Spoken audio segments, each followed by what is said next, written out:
Brodie, welcome to the show. Yeah, how's it going, man? It's really good. I'm really looking forward to this conversation. So, to get started, can you walk us through how you first got involved in martial arts or combat sports? Well, I started martial arts when I was a little kid. I started Kimbo karate, I think when I was 6 or 7 years old. And I did that for 4 or 5 years. I kind of don't really count that though, because it wasn't practice at full speed. It was back before there was a UFC and kind of the time when you didn't know that some of those martial arts don't really work. So I worked on Kimbo karate. I'm sure it helped with flexibility, basic movement, kicks, punches, but I didn't really start until right after high school. I was looking for a boxing gym. There was no boxing gym around, and I found a place that had some guys that were like Greco wrestlers, judo guys, some kickboxing. We would mix in some BJJ and went there and just kind of fell in love with it and started and pretty much wanted to fight immediately. You have a lot of experience in BJJ. Is it that the fight style was just the best for the kind of fighting you wanted to do, which drew you to it? So I didn't start training traditional like Brazilian jiu-jitsu until I moved to San Diego. So the first 3 years of training and a lot of fights in, I was more of a sambo judo wrestling guy. And then when I moved to San Diego, I was able to train with guys that had the Brazilian jiu-jitsu backgrounds. Where we would train Brazilian jiu-jitsu, but it was more like I would look in Boss Rutan books. We would watch videos. We would practice this stuff. I mean, we were doing Brazilian jiu-jitsu, but our base was more of a wrestling, sambo, and judo. Is kind of where I started. More takedown heavy, more top game throws, and that's kind of where my base started with. So, and then it switched more to Brazilian jiu-jitsu later on. So, did you find it difficult transitioning from sambo to Brazilian jiu-jitsu, or did you feel like the skills transitioned quite well? I think they transitioned very well. The only thing that, especially looking back, most Brazilian jiu-jitsu schools don't practice takedowns at the gym. I mean, that's where a lot of people get hurt. And just space, especially when you're in the city like San Diego and you have to pay for square footage and you're trying to run a business. You don't want everyone falling on each other, hurting their knees and stuff. But that kind of where I had strong takedowns and throws. And then when I got more into Brazilian Jiu Jitsu, that kind of dissipated because you start on your knees. So looking back, I would have definitely continued to practice a lot more from standing, a lot more takedowns, throws, and stuff from there. You've been fighting a good while. How has the landscape of MMA evolved since you started competing, and what are some of the biggest changes that you've noticed in the competition? Well, guys are just better at everything now. I think because it was such an inception of the sport where in the beginning it was like jujitsu guys versus striker, and there was eras of the UFC. There was, Hoist Gracie came in, and then wrestlers were beating them, and then strikers were beating them with good takedown defense, and then it started getting where guys were more well-rounded, and now, there's certain guys that definitely have facets of their game where they're much stronger, but everyone is pretty good at everything. You'd be kind of surprised once they get to the top level. Even guys that you think can't really wrestle that good are really amazing wrestlers. Even a lot of the wrestlers have really good striking.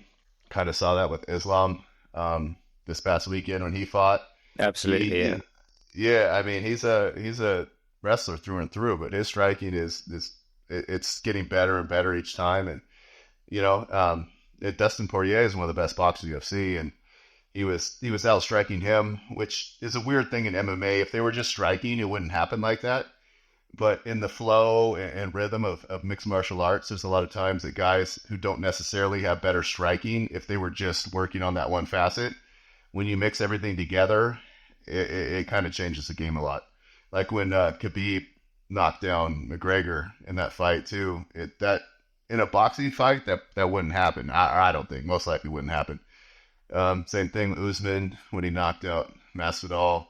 A lot of guys, it just it totally changes the game and the rhythm, and a lot of the wrestlers have kind of a off step and off beat, and it's sometimes harder to strike with those guys than someone that's practicing the same game as you that has the kind of rhythm that does it a certain way where they can be awkward and kind of difficult to deal with. They're almost more predictable in a sense if you know that they're a striker because they have similar patterns to what you're used to. Whereas if they're someone who's a bit more unorthodox and not actually in the kind of stance you expect them to be, you're almost like, oh, what do I do here? Like, how do I even approach this? Because I've never, when I'm sparring, I'm not sparring against people who don't have the level of technique that I do. Yeah, and you know, like there's certain moves that are taught.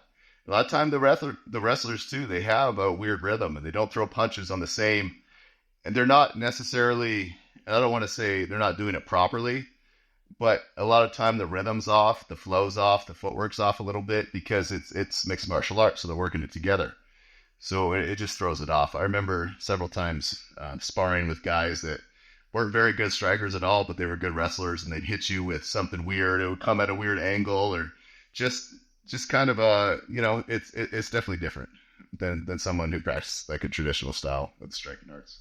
Yeah, your example of Islam on the weekend is pretty good example. Like he was catching Dustin with things that he probably didn't even see coming, just purely because it was a bit almost unexpected for him to be actually going toe to toe for him in the striking department as well. Like I don't think he was really expecting him to be competing on that level as well. Potentially, he was like, I know I have that on lock, and that's my thing. But Islam really showed that he was like multifaceted, and that he was almost took him off guard by being able to do both. So how do you incorporate and gain skills in both striking and wrestling and groundwork, and kind of find the balance of both? Because obviously a lot of people will have a preference or will be better at one, but how do you find the time really and just be able to do both at the same time? I think more than anything now is you just practice them all together because you're fighting mixed martial arts fights. So when you train in the gym, you're not like in the old days. What I used to have to do, I used to go to a boxing gym, and then I would go to Brazilian jiu-jitsu gym, and then I would go to a kickboxing gym, and I would go to wrestling gym, and then it's just kind of up to you to put it all together. And it was only later on where you go to an MMA gym and you're practicing legit MMA. And that's how a lot of these guys are now. That's what they're doing. They're not necessarily going. I mean, they will do some adjunct training to kind of up their skills, but most of it is that straight MMA sparring where everything's mixed together, and that's why they're getting so good and why it flows so well. And also, Dustin, if his wrestling was on par or maybe even a little bit better with a guy, then he knows he can outstrike him and he's not worried about getting taken down. But I know he was worried the whole time about getting taken down. He didn't want to be on his back. He didn't want to get submitted. So when that's in his head, he's not fully present, fully being able to strike with a guy like Islam. So just having that threat and being in his head like that just can kind of really change the game in a lot of ways too. Do you think it's particularly better to start one or the other first, like be a good boxer, striker first, and then learn your groundwork, or the other way around, or does it just not really matter? It's just more important to just get going? I think for mixed martial arts, the grappling is more important. I think, it showed. There's occasional guys, I think like Izzy, who is maybe an outlier, who's just such a good athlete and so good, and he knows his range so well. But I think that a wrestling base is probably the best. A strong grappling base would be best for mixed martial arts. Yeah, okay. So starting with something like a grappling type martial art and then building your striking off that makes more sense. Yeah, I believe so. How important do you think doing some sort of martial art of any kind is to young men in particular? What do you think people gain out of that, even if they're not doing it fighting, just practicing, training, sparring? Like, how important do you think that is just for someone to gain that kind of skill? I think everyone should do it. I don't think that many people should fight, really. I don't think it's a good idea. I don't think it's that safe. I mean, maybe one fight or something just so everyone could see.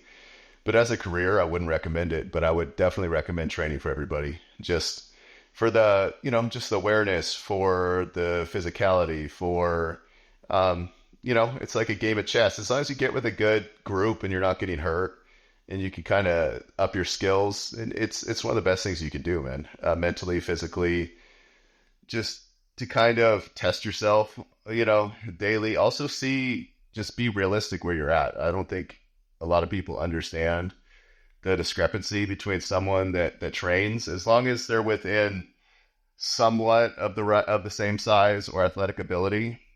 Just someone with 6 months training can do whatever they want to someone. I mean, if you take a little guy and you take some big, huge super athlete, yeah, the super athlete is going to be able to still probably do what they want to a trained a guy, or just a guy that's not very good. But if it's somewhat the same level, and a little bit of training can go so far. It's really kind of crazy what someone with 6 months to a year training can do with someone that's similar, and without any training. So the confidence of that is a big deal. I guess it's just that knowledge that you can feel a little bit more calm just in general, because you have an awareness that you can, like, if necessary, strike back to someone who's potentially starting on you. But one thing I would say is that would you recommend starting young when you do that? So someone with kids, someone who's a father, would you recommend having your kids start training in that kind of martial arts from a young age, or maybe wait until they're a little bit older? No, I think the younger the better. I mean, they can learn to move their body like that. I have two daughters. My oldest daughter wasn't interested at all. My younger daughter did jiu-jitsu for off and on for 3-4 years. She liked it. She didn't love it. She's kind of gotten away from it. But definitely, if especially a son, I would put him into wrestling first. Definitely put him into some jiu-jitsu, then probably shortly after or together, and then maybe striking stuff later on. But definitely wrestling and jiu-jitsu.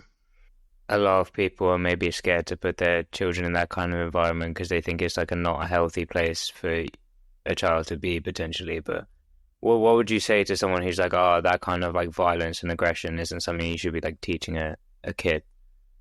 I don't think most of these gyms, especially anymore, if they're going to survive in this, there's no gyms that are overly violent or aggressive. Most of them are the most chill guys. Everyone's super laid back. It's safe. There's occasional stuff. I mean, when my daughter was doing jiu-jitsu, there'd be the occasional mom that would be like, "Oh, don't let my kid get choked or something." But um, they were kind of few and far between, and those people get weeded out pretty quick. But there's not a safer, kind of more respectful place than I think most martial arts gyms. Sure, there's some bad apples, but for the most part, you just need to find a new spot if it's something like that. Absolutely. I think it's a case of just if something bad were to happen, you would just leave the gym anyway. But like 99% of the kind of martial art gyms are some of the healthiest environments you'll ever be in. I think like another argument is that like a lot of martial arts and things like that are glorifying kind of toxic like behaviors and things like that. What do you think about that kind of narrative where it's like that kind of idea that martial arts glorifies the violence and things like that? You mean like MMA glorifies violence? Yeah, I feel like some people hold the opinion that martial arts and combat sports are just an excuse to be violent rather than like something, there are those kind of Yeah. people who are very I mean, pacifistic. yeah, I mean, there is that element, and that's the truth of the world. Is the world's aggressive and it can be violent, and it's better to be capable than not. You can have the knowledge and not use it, as opposed to being a victim. And it's in us. Some people it's more in us than others. And same thing. It's good to have the knowledge, and it's good. A lot of kids are aggressive, and a lot of kids it's innate in them to be like that. If they can go and learn how to control it and use it and channel it, they're much better off than just hoping that the next guy is going to be a pacifist as well, and that they can be like, oh, just use their words, and nothing violence can ever happen to them. That's just not the way the world is, and I don't think it'll ever be like that. So. Talking about you being a father specifically, do you think being a parent has influenced your approach to your training now, and how have you managed to balance being a dad whilst also training and being a fighter? So I don't fight anymore, but the main thing is now I look more for making sure that I stay functional as I get older, as I want to keep training and I want to make sure my body's good. So I'm a lot smarter with the training. I don't just go in and beat myself up. I do a lot more flexibility, a lot more weights these days, a lot less kind of live training, and just the knowledge base is there. My main focus now is making sure that my body and mind are as healthy as possible, so I can continue on, because there's a lot of guys that just they kind of put too much in too fast, or they just, it's like, and there's a lot of somewhat luck or just genetics. A lot of guys just end up getting hurt too if they're running hard, and then you're just kind of capped at a certain point and put on the shelf. So my biggest thing is making sure that my body can continue on and keep training for many years. Do you think that mindset of being someone who was a fighter has affected your how you apply yourself as a father? Do you think it's affected your parenting techniques at all? Um, I think it's good in the way, same thing. I'm pretty confident that I can, protect them. It's each time, I mean, anytime you do something that's extremely hard and challenging, it makes other stuff seem easier. And I don't know, there's just, I think so. Any kind of extreme challenges like fighting at a high level and then raising kids, it doesn't, I don't know. I don't think it seems as hard. I know a lot of people talk about how challenging it is. Both my daughters have been great. I've literally never yelled at either of them. I've never had to. We've been good. My older daughter's now, she's in San Diego. She's doing well. My younger daughter's with me full time. We get along perfect. Everything's good. Yeah, I've literally never had to yell at her. We don't have arguments. Just, yeah, everything. It's pretty easy. I don't know. Yeah, a lot of people are always like, oh, she's gonna be a teenager and it's gonna be hard, and I don't think so. I think it's pretty easy, and yeah, it's not a problem. Yeah, so going back to your career initially, how did it feel the first time when you fought for the first time, when you stepped into an octagon for the first time? That would have been might have been quite an overwhelming experience. How did it feel the first time you fought? I the thing that I remember the first time, or the when I was initially starting, is that you would have kind of an adrenaline dump. You would come out really hard and fast, and just learning how to almost pace yourself to where you could last longer, and it wasn't such a, I guess, stressful occurrence, and where the adrenaline wasn't high, where you could just control your mind and your body better to kind of lay back. But I wanted to do it, so I knew from the first day I started training that I wanted to fight. So I think more than anything, I was just excited. I just wanted to get in there and see. And the biggest thing is that when you start and you start winning, then you realize it's something you can do. Because at first you don't really know, until you really fight, you don't know how good you are. You don't know if you're going to be able to do it when the time comes, because it's different in training than it is in a fight. So, and the biggest thing is just learning to control yourself, and then the confidence of knowing if you can do it or not, and then bringing that and continuing that to the next one. As as someone who's a beginner, what would you say that is something that people don't understand or forget about, or isn't taught enough to people who are starting off, that you think is actually quite important that gets left out? I think now especially is the physicality of your body, making sure that you're as strong and flexible, that your body's taken care of more than anything, and that you're smart with the training, and that you're as so that you're as strong and as flexible, and that you get the rest, you get the diet. If it's something you're going to do, if it's part-time or full-time, you need to have the capacity physically to be able to do it as much as possible. So everyone's like, oh, just come train and stuff. But a lot of people aren't in that good of shape.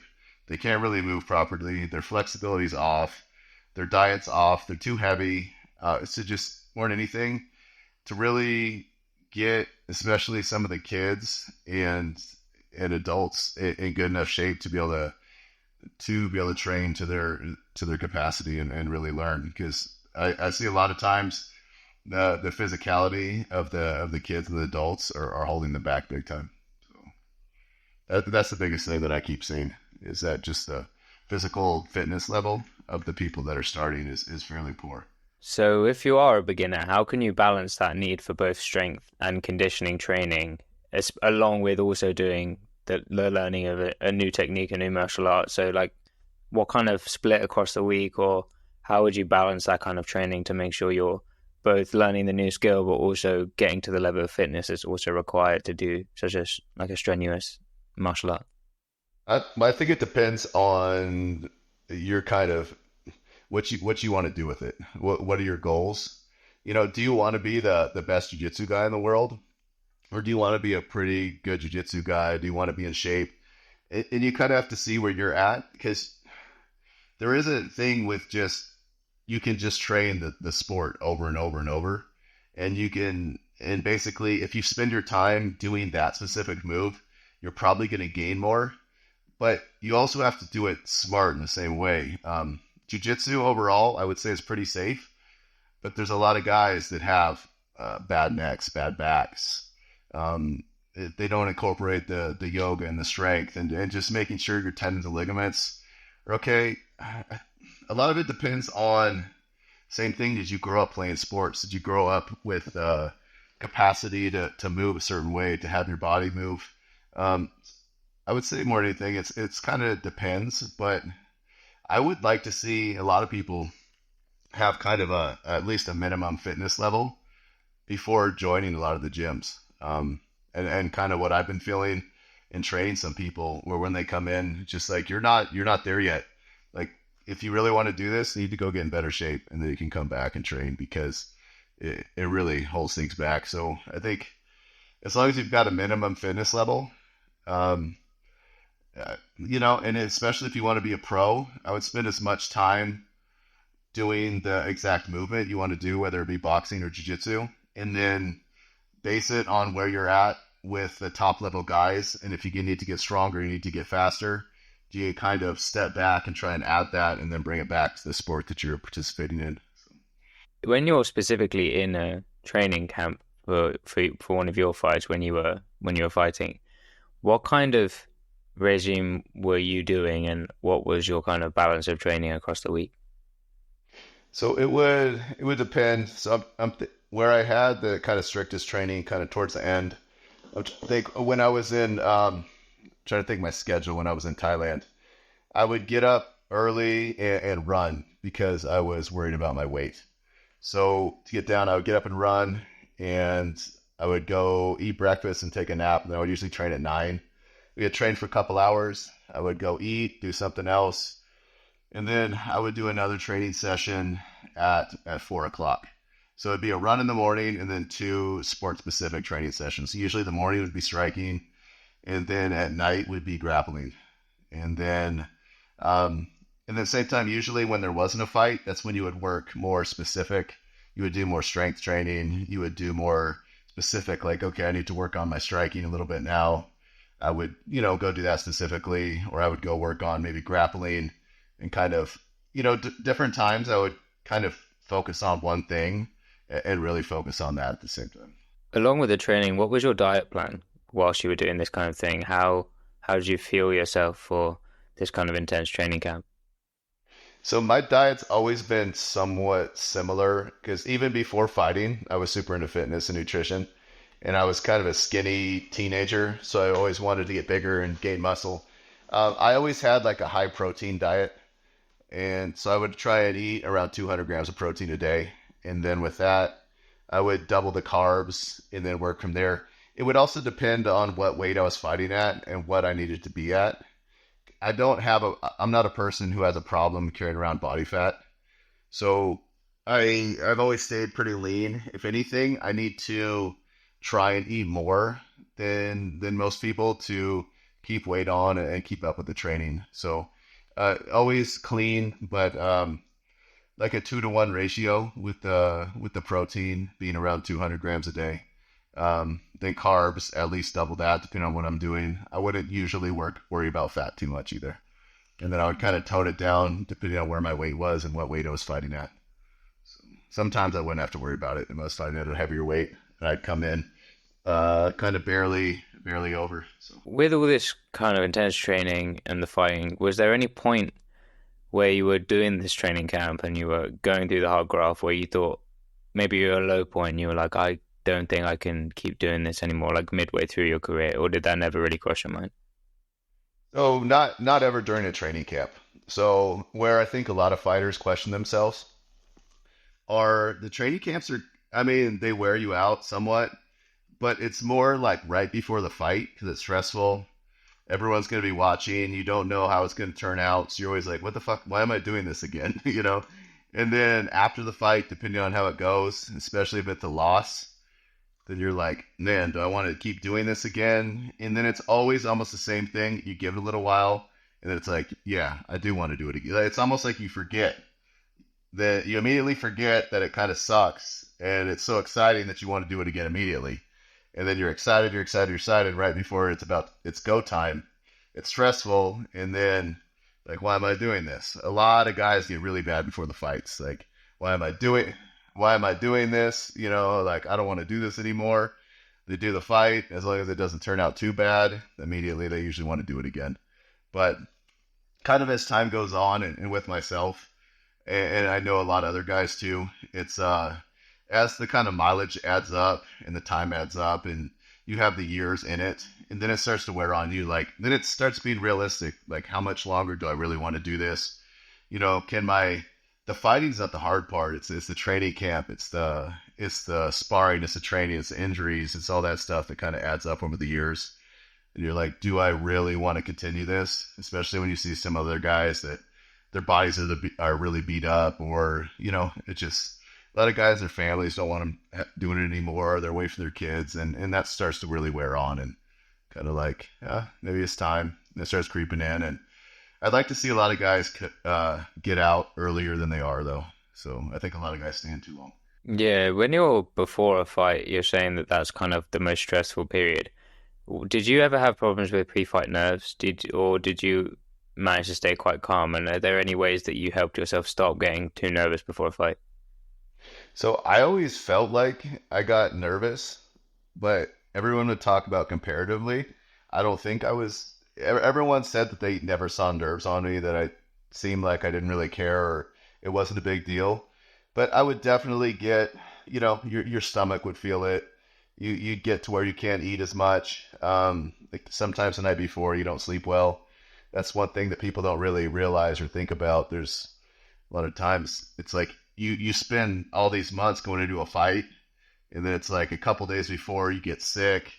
Maybe you don't eat well the night before, then you're nervous, you can't sleep, and then you go into the fight the next day feeling like shit. But I think overall I controlled it well. It's just, you just have to realize that once you say yes, like you're doing it, and there's no. I think the anxiety comes from people thinking they can maybe get out of it, and as long as you commit and you know you're going to do it, it's like you signed up. You got to do it now. So you might as well just make the best of it, because the day's going to come and it's going to happen no matter what.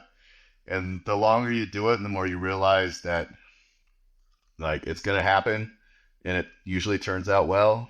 So you just put in the time, you do it as best of your ability, and then yeah, you just make sure you fucking yeah, you just get up that morning and you know what you're going to do, and you step in the ring. It's like I've had a lot of people, especially when I was living in San Diego. I had some friends that were, I remember talking to some professional skateboarders who did the big ramps and the big stuff, and be like, how do you do that? I'm like, same as, dude, it's more scary to me if I was sitting on a ramp and like lean forward and, you know, ride that. You just lean forward, you just do it. Yeah, you just show up and you hop in and do your best, because yeah, there's no getting out of it at that point. You just condition yourself to get used to that cycle, really, I guess so. Yeah, yeah. But another thing, would you talking about like the pre-fight energy and things like that, have you ever experienced someone maybe at like a weigh-in or something trying to get into your head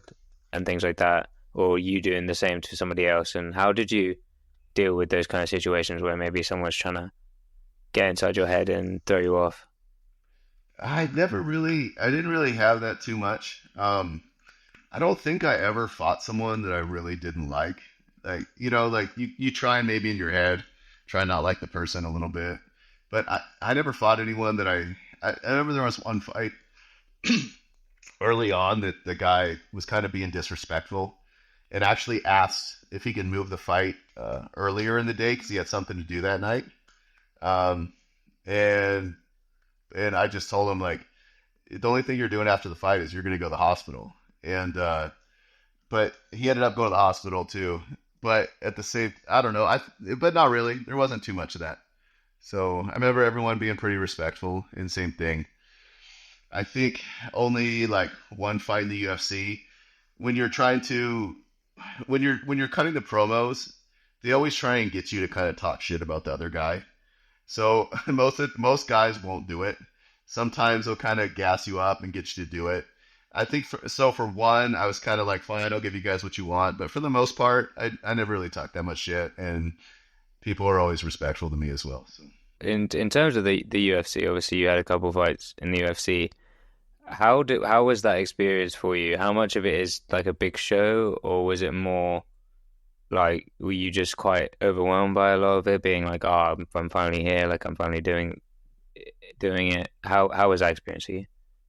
Um, shit, I wish I could do it. So the first one was a last minute. It was when they were this is like years ago.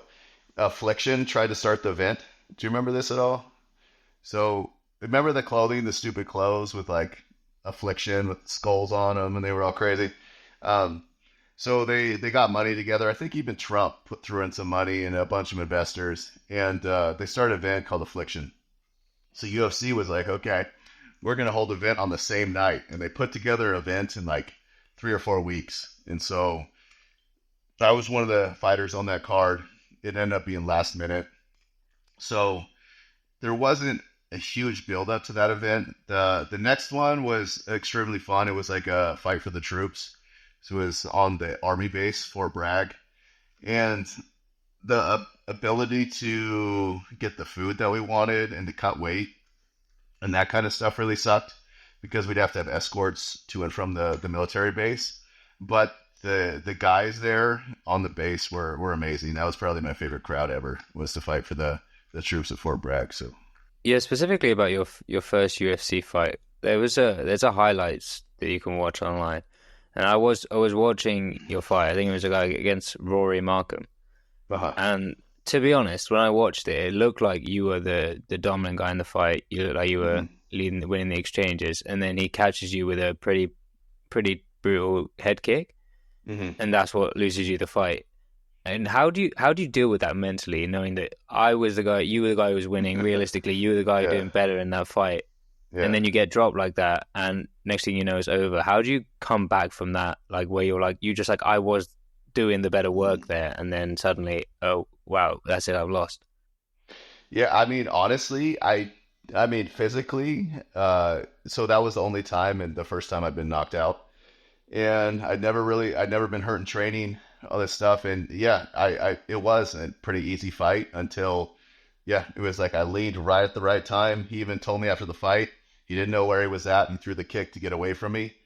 But at the same time, like he was training with killers. Militich's camp was known for brutal sparring. He put in years with the toughest guys, and that's just how fights go. At the same time, I didn't really recover from that fight because when I started fighting, my whole thing was I was gonna finish fighting when I was 35 or if I got knocked out. I didn't want to stay in too long. I didn't want to be a guy that was knocked out a bunch of times and have a bunch of cognitive problems. So after that fight, I was like, okay, I'm done. Like I got knocked out. I should have won that fight. It was, I mean, maybe not, but it was a winnable fight. I could have beat him on another day. It just didn't happen that day. Also with that fight, I mean, I hadn't trained in 6, 7 months prior to that one time. And when I got the call, I came back to San Diego and started training. I ended up hurting my shoulder. Like the training camp was just, it sucked. I wasn't at my best. I don't know where he was at. He could have maybe been the same too. But I just wish I would have stayed in the gym and been ready. Like I hurt my shoulder because right when I got back to San Diego, I wasn't in shape. My timing was off. I shot on my buddy and he sprawled on me with a stupid move that I wouldn't have done if I was had my timing. But getting back to the fact that I always said I would stop if I got knocked out. So after that fight, I was like, I'm done. And then the manager, the UFC, everybody was like, no, you need to come back and fight. I was like, no, I said from the beginning, I don't want to be in too long. And they talked me into coming back and doing another fight. And then I did another fight, and then I retired I didn't go to the gym for like 2 or 3 years. and then I was just kind of bored and did some other fights. But that was pretty much the end of my fighting career for the most part. Like I did fights after, but I never took it as serious as like I did before that. So Yeah, I think that kind of thing can be pretty life changing in terms of like it can put it into perspective. So, what if someone has had like a similar experience where they're like get rocked, they get knocked out for the first time? How can someone react to that in their training or adapt their mind to maybe not want to give up, especially because a lot of people might find it difficult to push forward past that point if they need to or want to. How or not even necessarily being knocked out. Like say you're in boxing and you get dropped just in a round. Like how do you come back from that setback? I mean, I think it's the same thing. It depends on it depends on on a lot of people. Why I say most people shouldn't fight. It's dangerous. Most guys don't come out doing well at the end. There's some guys that do. There's like the Mayweathers and Khabib and all these guys. Like the end of the road isn't good for most people. So if that's what you want to do, you better do it. You better accept the consequences. So that's what I wanted to do. In the beginning, I would have accepted any consequences, but as my time and I kept spending more time in the gym, especially when I was primarily focused on boxing, I would see a lot of the older guys. I would see the guys that were my age now. I'm like, I don't want to be like that fucking guy. Like, they're not good financially. They're not good physically. They're not good mentally. They, they're not in a good position in life. So it was like, and I remember I would ask them stupid questions at the time, like, oh, how many times have you been knocked out and all this stuff? Because I was trying to figure out some objective scale on like, how many times can this happen to me before I need to get out? And the crazy thing is some guys could get knocked out a lot or have hard training and they would be fine later on. And there was other guys that even they were super tough and they would take some punishment, or even one bad day in the gym would change them forever. Or like other guys would be okay. So there was no like objective. It was just, it's not good for you, but the variable is different with each person. So it's just like, how much are you invested? How much do you want it? And how much do you accept the fact that later on in life, you could have some serious impairment from this? So each time you have to kind of gauge what it's worth. And I wish a lot of guys would just factor in more. When it happens, you need to get the fuck out of the gym. You need to not spar. You need to eat right. You need to rest and take care of yourself. And then when you're ready, go back and focus on your defense or why that happened, and just really get back in. Randy Couture was one of the best. He got knocked out several times and he would come back in a fight like he never got knocked out. There's very few guys that get knocked out, and then it's almost like as soon as someone gets knocked out bad, they usually don't come back very well, and that's the truth of it. There's something too in fighting where there's just a confidence.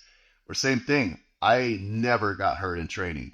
I got hurt one time in training, but like just barely, you know. But there was the confidence, like it's never happened to me, it won't happen to me. And then when it does, it's different. It gets in your head, and when it gets in your head, it's very hard to get out. So and you see a decline with most of the guys when it happens. It's usually not. I mean, Rafael dos Anjos, he did good. I remember he got knocked out really bad by Jeremy Stevens. He came back and did super good. Became champion. There's some guys that pull it off, but for the most part, after it happens, it's usually a fairly steady decline after that. Deontay Wilder, it's happening to him recently. I mean, Volkanovski, he was invincible, and then happened twice in a row. He's amazing. Hopefully it doesn't keep happening. Chuck Liddell, so many guys that it's like that one time, and then it's just, fucking game over. So for somebody who's then fights, they're not a professional fighter, maybe they do like amateur fights or something like that. How can you make sure you spar in a way that's increasing your skill level whilst also keeping it safe and in a way that's not going to do long-term damage? So the Thai boxers have it the best. So they're the smartest with it.